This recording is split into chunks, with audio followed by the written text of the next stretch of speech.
আসসালামু আলাইকুম।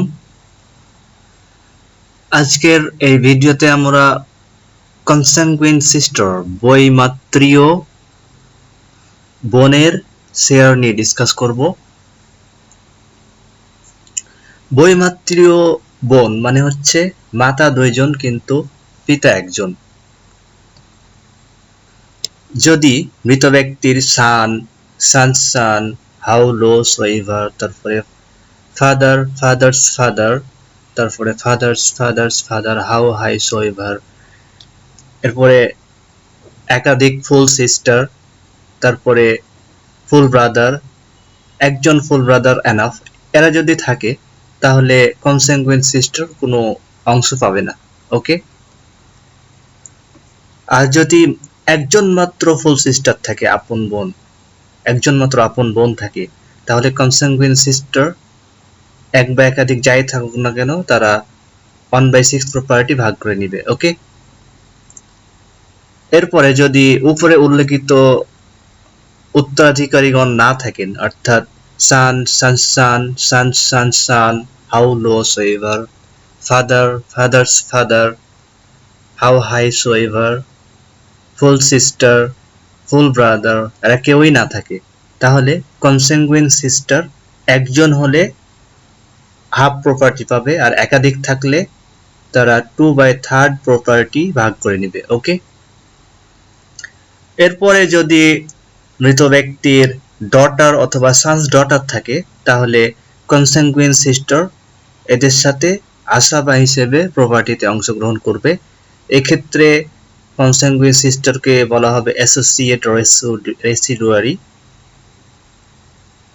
এরপর ফাইনালি যদি কনসাংগুইন সিস্টারের সাথে কনসাংগুইন ব্রাদার থাকে, তাহলে 2:1 অনুপাতে প্রপার্টি তারা ভাগ করে নিবে অ্যাজ আসাবা, অবশিষ্ট ভোগী হিসেবে। এক্ষেত্রে তাদের অনুপাত হবে 2:1। সিবি কনসাংগুইন ব্রাদার পাবে 2 ভাগ, আর কনসাংগুইন সিস্টার পাবে 1 ভাগ। Okay, now let's practice some math. Suppose একজন ব্যক্তি তার ফুল ব্রাদার, আপন ভাই এবং বৈমাত্রীয় বোন কনসাংগুইন সিস্টারকে রেখে মারা যায়। এই অবস্থায় কনসাংগুইন সিস্টার কি পাবে? কনসাংগুইন সিস্টার এখানে কোনো অংশ পাবে না, কারণ এখানে ফুল ব্রাদার রয়েছে। Consanguine sister will be excluded by full brother. Excluded by full brother FB. Okay. Let's see another math. Suppose একজন ব্যক্তি তার ওয়াইফ, তারপরে মাদার, কনসাংগুইন সিস্টার এবং কনসাংগুইন ব্রাদারকে রেখে যায়। এই অবস্থায় কার কতটুকু শেয়ার?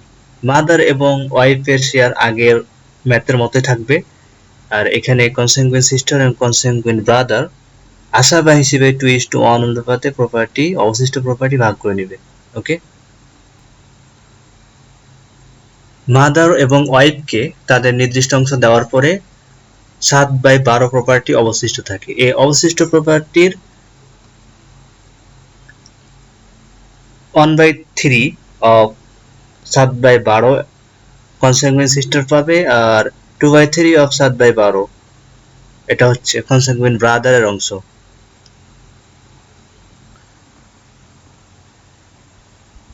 এরপরে এই অবস্থায় ক্যালকুলেট করলে ওয়াইফের অংশ হবে 9/36, মাদারের অংশ হবে 6/36, কনসাংগুইন সিস্টার পাবে 7/36, আর কনসাংগুইন ব্রাদার পাবে 14/36। এখানে 1/3 অফ 7/12, তারপরে 2/3 অফ 7/12, এটা 1/3, 2/3 এগুলো কোথায় পেলাম আমরা? এগুলো প্রিভিয়াস ভিডিও দেখলেই ক্লিয়ার হয়ে যাবে। এটা খুব ইজি বিষয়।